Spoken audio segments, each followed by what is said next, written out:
Alright, and here we are into our first set. We have Revolution on the Ghostface loading into our Ghostface Larry set in Revolution vs. Reality.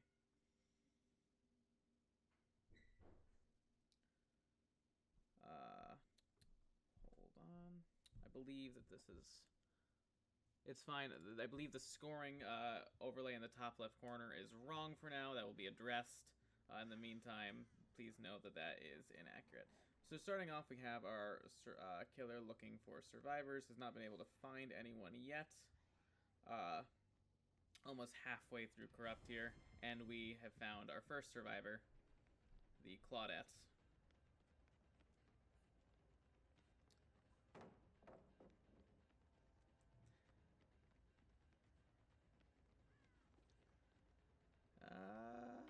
Oh. Nice, well played. Claudette faked as though she would go around the back, but then vaulted back over. Did, in fact, spook our Ghostface out a bit. And then we have our first tag coming in on the Claudette. Claudette taking chase down the map here.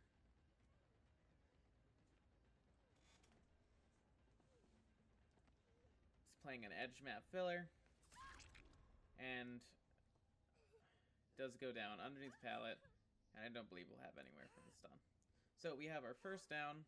We've seen our first two perks from the Ghostface this game. We've seen Corrupt and Sloppy Butcher from our Ghostface.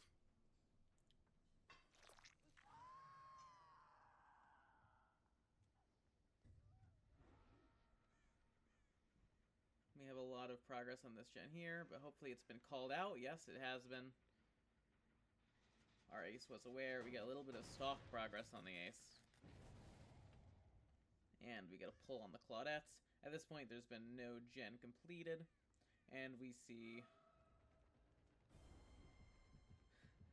the Kate revealing our Ghostface, and Ghostface will be tunneling out our Claudettes.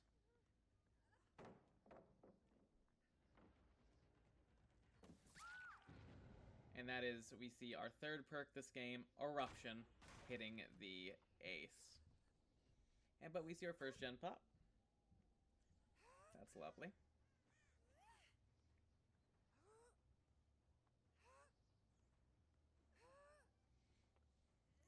And we have another topside hook. And we see our fourth perk of the game, Call of Brine, letting us know that someone is still working that generator that got erupted. And we found the ace. A little bit more stock progress on the ace.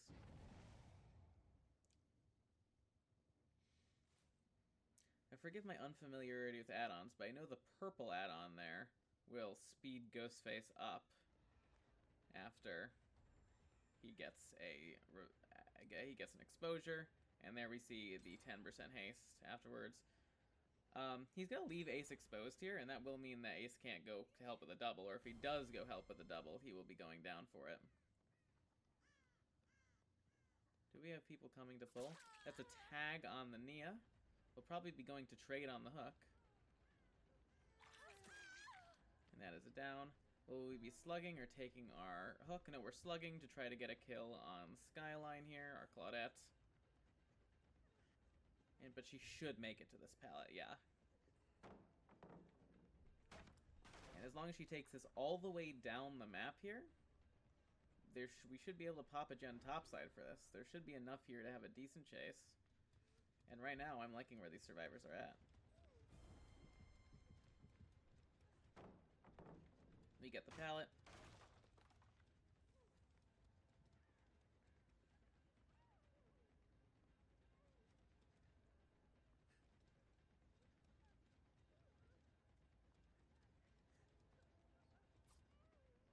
Nice, good greed.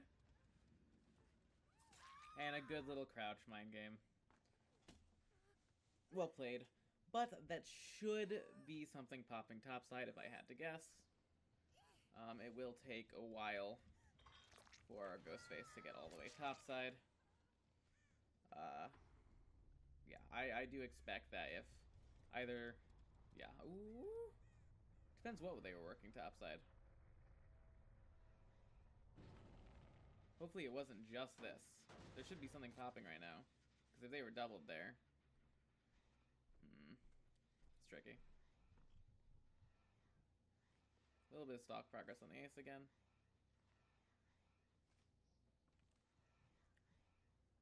And ace needs to find a way to get bottom side. He gets the exposure. And we'll probably start working aggressively on that gen again, knowing that if he gets a tag, he loses stock progress. Our Ghostface Blast Mind in main building, always a very funny perk. We'll be applying the Colubrine Eruption to that main building gen. Or I say main building, it's more of a, you know. Ace gets a tag. Our Ghostface will be kicking this gen here with Colubrine.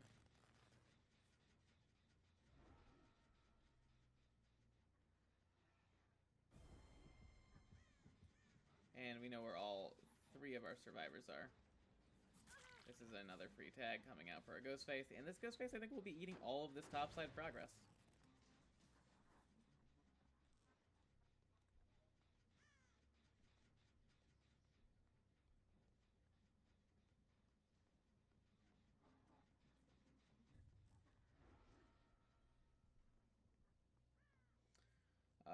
Oh, they're deciding to threaten this topside gen while injured.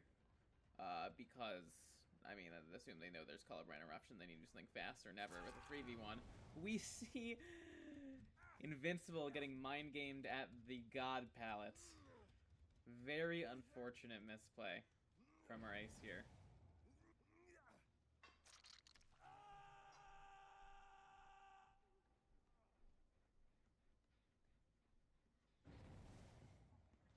And we see both of our other survivors getting erupted. Once again, reapplying Colubrine to this top gen. And honestly, I feel like at this point, I mean, you can see you're still playing for something here, right? Like, but now, unfortunately, this Nancy will be dying topside. It's hard to say. I think they can pop something here, but it's definitely not. Like, pop one of these super topside gens and maybe play for out still, but it's not great that it's a basement hook next to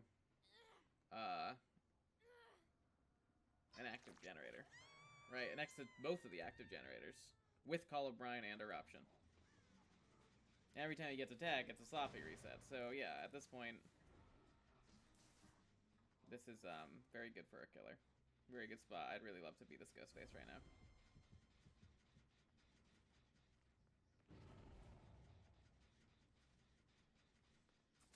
And we do get the mind game on the ace. Tag does come out.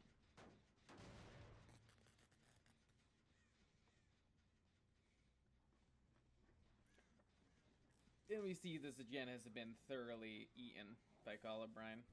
Probably, at this point, at some point, right, these survivors are thinking, okay, right, I'm going to be curious if they do ever make that switch and say, we're going to get this easier gen here, this, like, top mid-gen out of the way, and play for 4K1.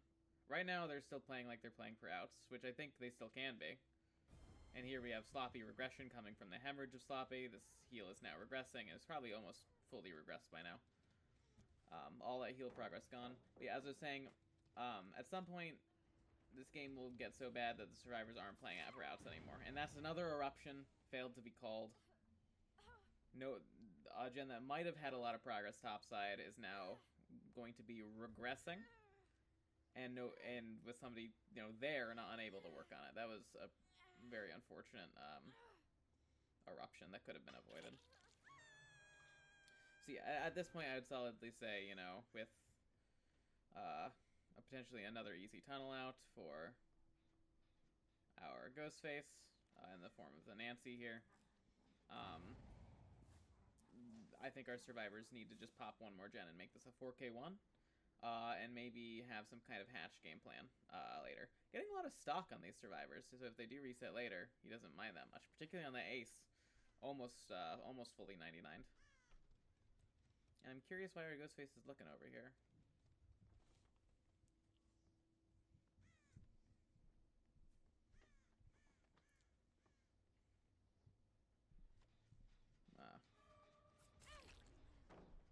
And there we have our hit coming out.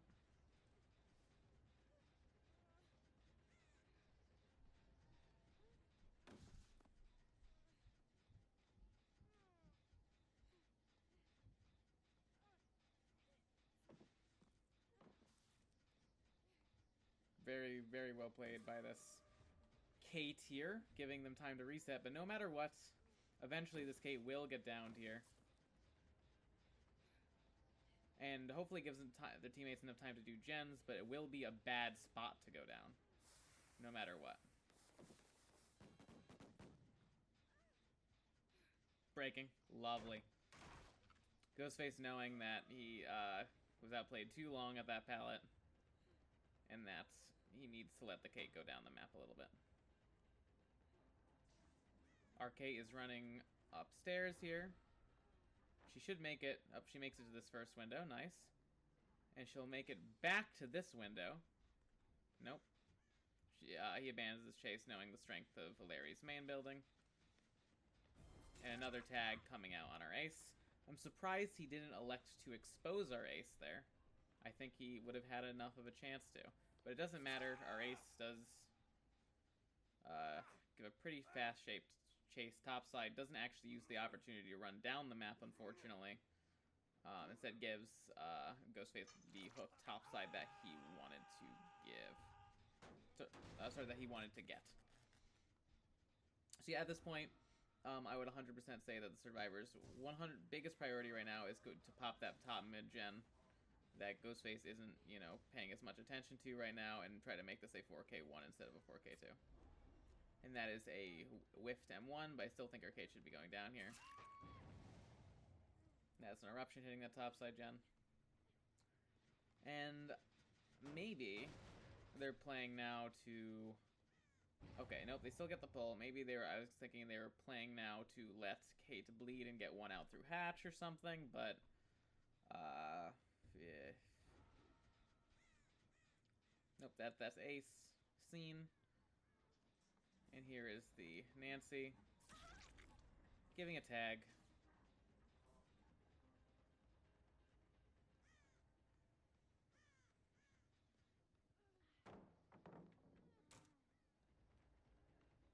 Running down the map, hopefully so Slug can get picked up. This pallet is strong. Ghostface will have to break this. But our Nancy is running back up the map. Rather than down. But this, I mean, this tile is still here, and she will be going down at this pallet. That is unfortunate. And that'll be a kill on our Nancy right now, and now we have a 2v1 situation. Where I think they either are trying to make a hatch game right now because, unfortunately, there's no hatch offerings that will work on Larry, so hatch is inherently random on this map. And also... Yeah, and here she is, our injured survivor, trying to be seen bottom side so that maybe Ace can pop one more gen top side. I have a feeling, though... Just given the resources here, yeah, the resources that have already been used down the side of the map, this probably isn't going to be the longest chase. Oh, but a little bit of a whiff there. Probably assumed that Kate was going to be going for the pallet there, so swung for the pallet when she actually went for a window. And that's why that whiff happened. And we see here the Slug for the 4K.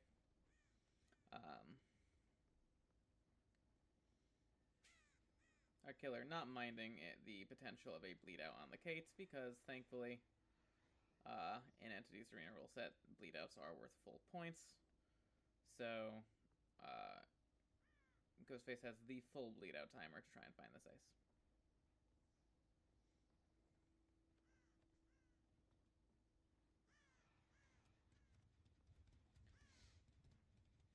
Now, here's the question: what is Ace doing? Right? Is he trying to maybe desperately pop one more gen? Is he stealth to try to let Kate bleed out and get a lucky play for hatch? Is he gonna even stealth and not try to find hatch and try to play gates after hatch gets closed?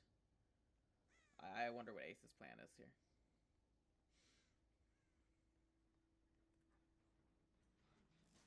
Nope, no Slug does get picked.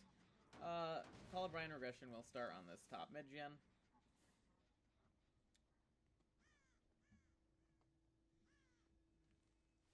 And we see the Kate again.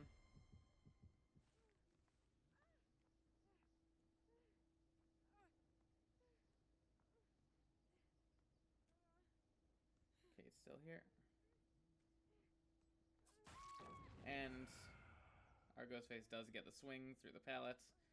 And we'll be slugging again, probably. I'm still looking for this ace. And our ace is found. And that should be...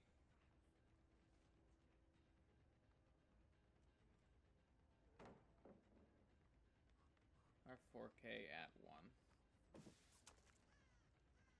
I'm surprised he swung at that, to be honest. I wonder what the ping difference is here.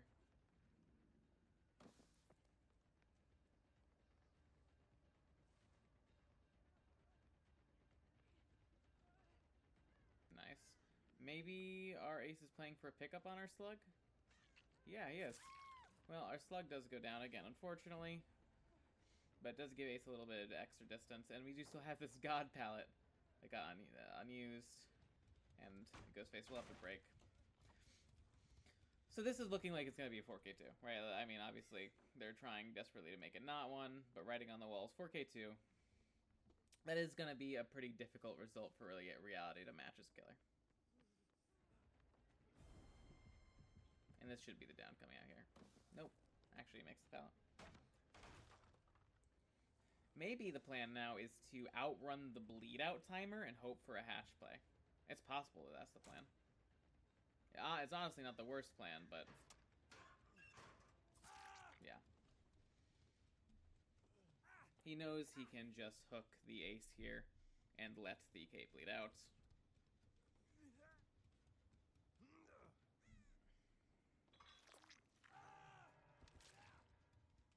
He might try and find and hook the Kate just to be certain that, like, maybe Hatch doesn't spawn on her or something, but is unlikely. Does he get the Kate? Oh, and there he does get the Kate in time. It would not have mattered, fresh bleed out or not. And we see the bags.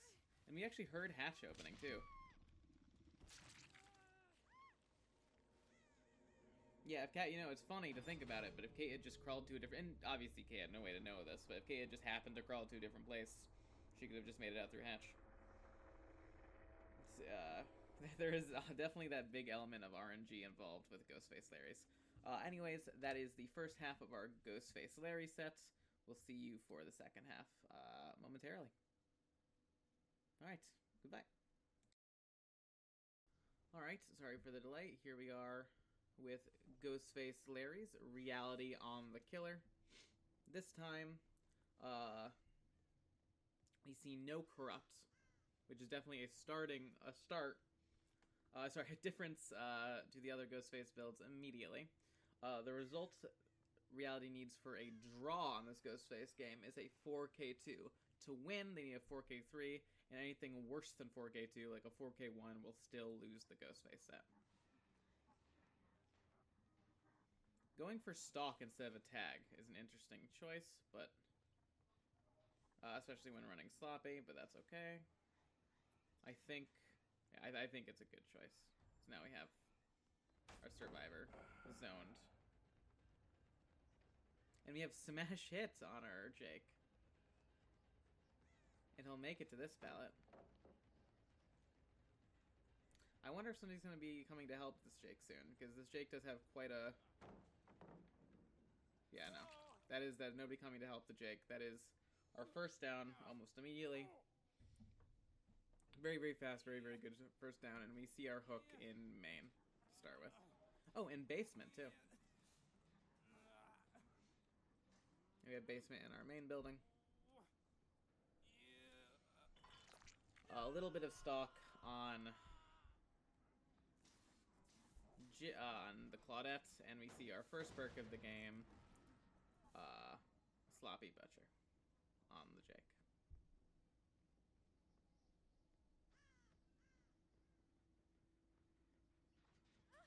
Finds the Claudette. Claudette repressing the gem, actually good choice. It will deny value from whatever perk this is, giving a yellow aura on the generator.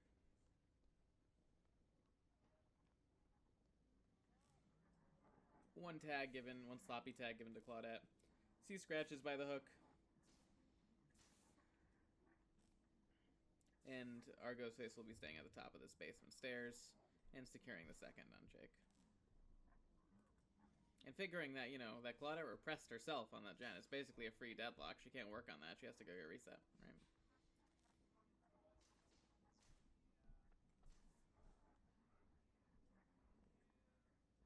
And we have a Jake hitting seconds. Still at 5 gens.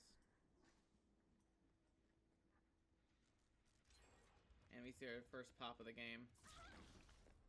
Our Nancy giving a sloppy tag, and our Ghostface going right back to basement. Hopefully someone's here to get the pull now. No. No, it looks like... Oh, a little bit of stock on Ace there. Ace is here trying to go for it.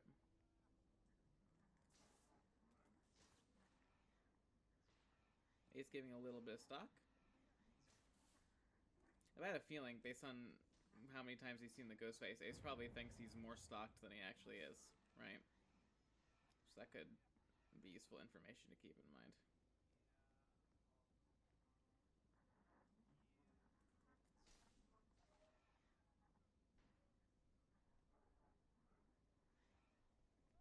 And it will be our Jake dying on hook at 4 gens. Hopefully we have a lot of different progress and a lot of different gens for this. And we do. We have these 2 gens in the middle with a lot of progress. Our Ghostface will probably be trying to play the Call of Brian game here.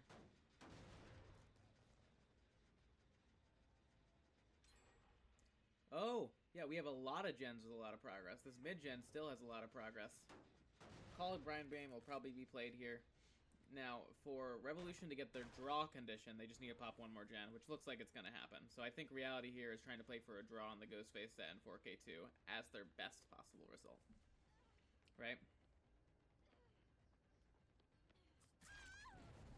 There's Jack going down. And our Ghostface will be getting a hook right in between these 2 Call of Brian Eruption gens. Very, very good spot for a hook. You still see that regressing with Call of Brian. And yeah, both of them regressing with Call of Brian. Very, very, very good spot for a hook. Ghostface going down the map. It's interesting to me. I would have assumed that he was going to be a little bit more... How do you say? Glued to that hook, given its location between 2 very relevant gens. But I guess it's not ever clear where Ghostface is, so he's able to, you know, step away without it being totally clear where he is at any given time. He sees somebody going for the pull here. We'll be able to stop it well in enough time.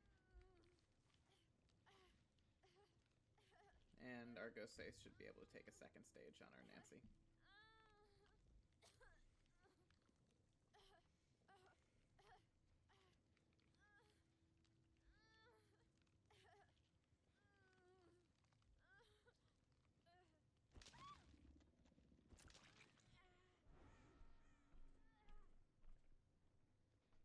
And someone's right here for pull. Gets a sloppy tag on our Claude.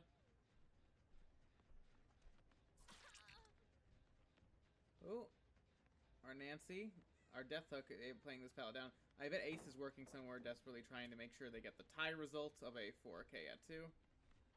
Which I think should be easy enough. Well played by our Nancy. And Nancy gets all the way topside for that.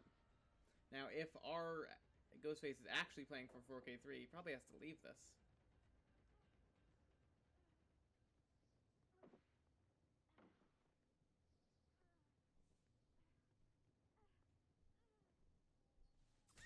Well played.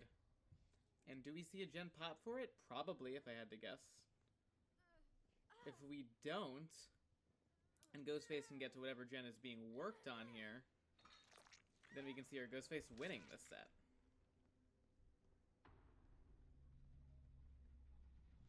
And it is. He does make it.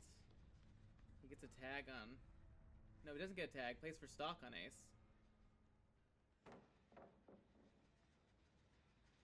We'll Call of Brian this gen here. We'll maybe leave, try to find Claude playing for 4K3. Claw's probably working bottom. We catch Ace being greedy, thinking he's safe and healthy, trying to come back here for it. Huh.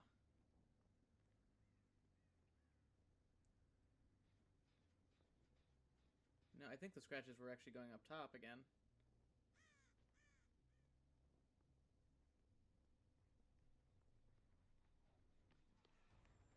There it is. The exposed. And he's slugging this, trying to get that 4K at 3, trying to find this injured Claudette. And actually, hopefully, at least from the Ghostface perspective, he sees Claude. That's Claude's scene. Good eye, good catch. I was hoping, or at least I wasn't hoping, I was wondering if Ghostface had seen that.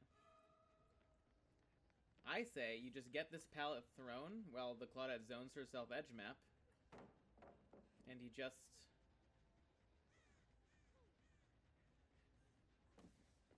try to play this as long as you can, yeah. Kobe's are not allowed in this rule set. Good 4K3. Ghostface just has to be careful that one of the slugs does not get hatch. And we'll probably go look for Ace first. Had a guess. Makes sense.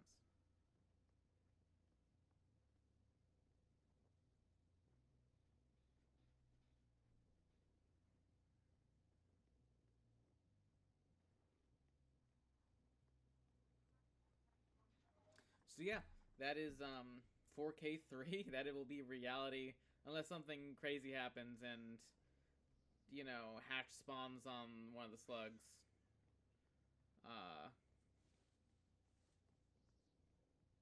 That'll be reality winning the Ghostface Larry set.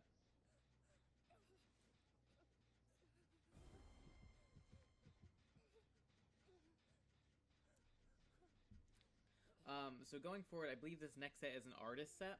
This will be reality on the killer again.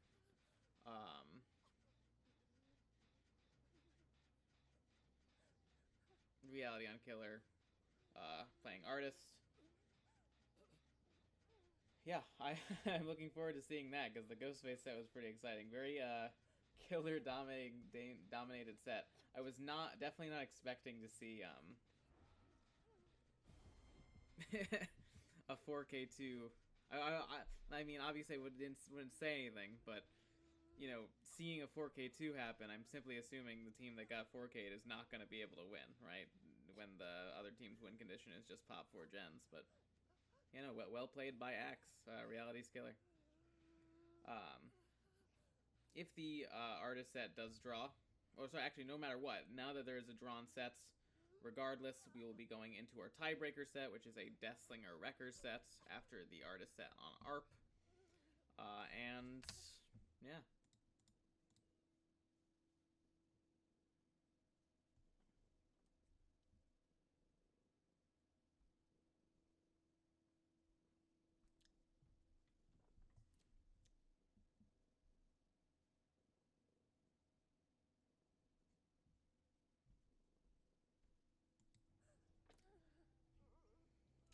Of course, by the way, if you don't know what's happening, Axe is just not, you know, taking the risk to try and find the ace. We'll just, actually, he can hook now at this point, because the Claudette can't actually attempt. Oh, okay, there we go. They're seen. There we go. Okay.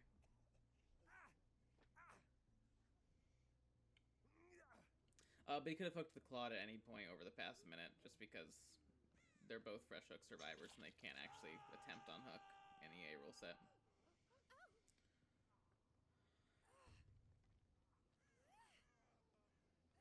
Alrighty then.